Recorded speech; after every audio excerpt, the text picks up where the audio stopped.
Bottom line. Joining us right now is CPA and business analyst Dan Geltrude. Dan, it's good to see you. Thank you so much for joining us. What advice are you giving clients about possible tax increases? And we should point out, this is not necessarily just about Biden raising taxes. You're talking about $22 trillion in debt. At some point, something's got to give. So perhaps taxes are going up regardless at some point over the coming years. What's your advice?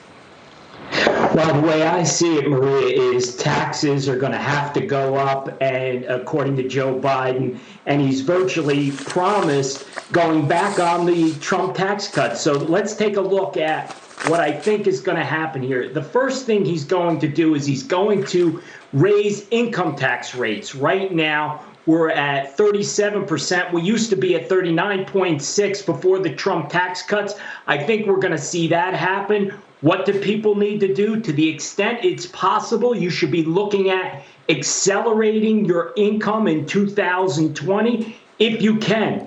Next point here is I think we could see an increase in the capital gains rates. Right now, we're at a max of 20%. We could possibly see a change there, Maria, going to ordinary income tax rates, replacing capital gains rates. So what do? You have to look at, if you have some investments that have done very well, 2020 may be the year to make a move and sell those investments.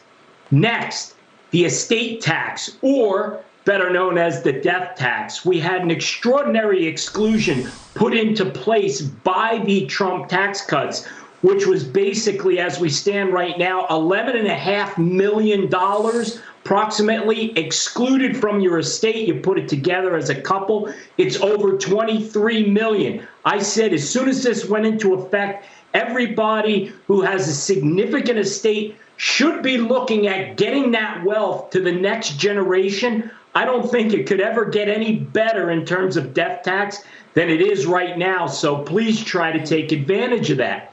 And the final point I want to make, and this relates to what's going on with COVID, Maria, is that state taxes are probably going to go up. So wealth is mobile. People are working remotely. I see a big migration from Northeast states, West Coast states, to Florida, Texas, and Nevada, where it's much more favorable.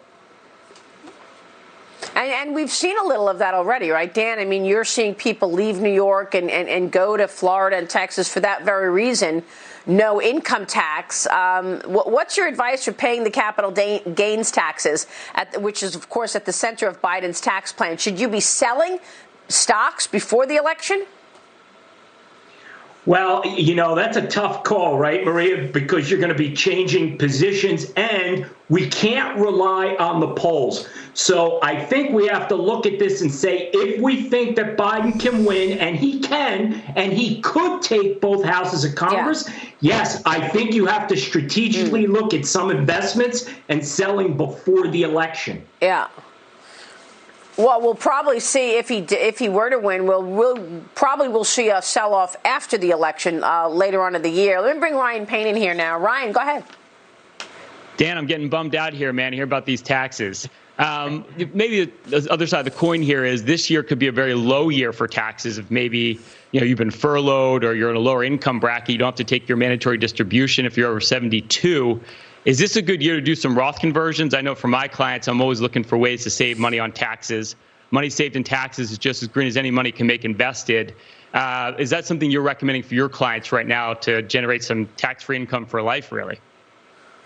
Well, that's a good point, Ryan, and it's something you need to look at. However, because July 15th is the new April 15th, you're going to have a lot of people with taxes due that they may not be able to cover because you have the remainder of 2019 taxes due.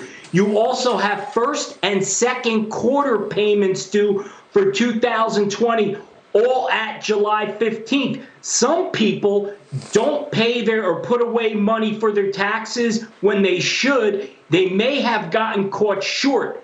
However, if that's not the case and proper planning has been done for what could be significant July 15th payments, I do agree that a Roth conversion could be the time based upon income projections.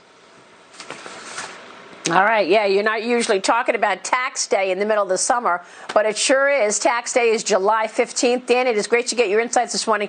Thank you, sir. We will see you soon. Thank you. Dan Geltrude joining us there on all things taxes.